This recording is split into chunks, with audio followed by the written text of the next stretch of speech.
이 북한의 수소 핵폭탄 실험 이후에 불과 한 달도 지나지 않아서 위성 로켓으로 가장한 장거리 미사일 시험 발사가 초입기에 돌입했습니다. 북한의 갑작스런 장거리 미사일 발사 계획 발표에 대해서 우리 정부는 혹독한 대가를 치를 것이라고 강력하게 경고했고, 미 국무부 대변인도 진정한 압박을 통해서 진정한 대가를 치르도록 하겠다, 이렇게 발표했습니다. 여기에 일본 방위상은 북한 미사일이 일본의 영토, 영공 또는 영해에 들어오면 요격하겠다, 이런 입장을 내놨습니다.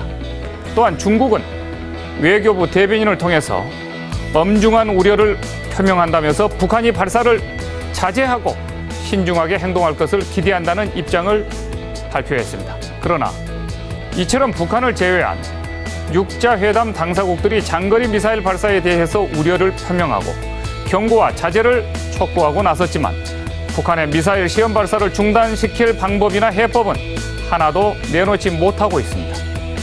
중국은 북한의 장거리 미사일 발사에 대한 강한 우려감을 내비치면서도 북한의 미사일 발사 시도를 제지할 수는 없다고 했습니다. 그러면서 한반도에서의 전쟁을 용납하지 않는다는 강력한 입장을 내놨습니다. 이는 중국이 한반도에서 전쟁이 발발한다면 그 원인이 한국과 미국 그리고 일본의 대응 전략에서부터 비롯될 수 있다고 인식하고 있음을 보여주는 것으로 분석됩니다.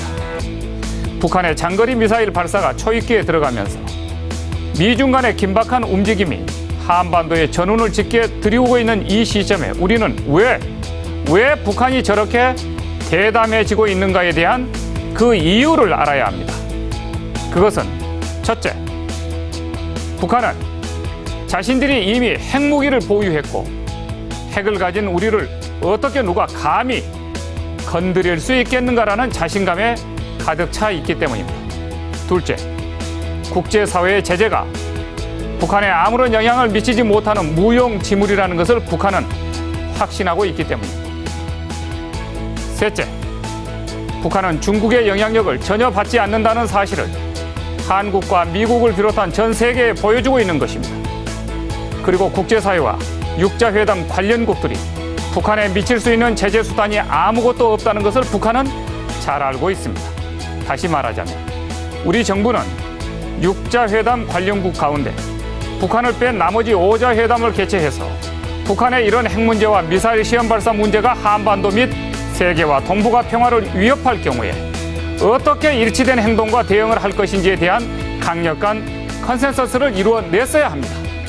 중국이 5자회담을 거부한다는 것은 한반도의 사드 배치에 대한 명분을 스스로 자초하는 것입니다.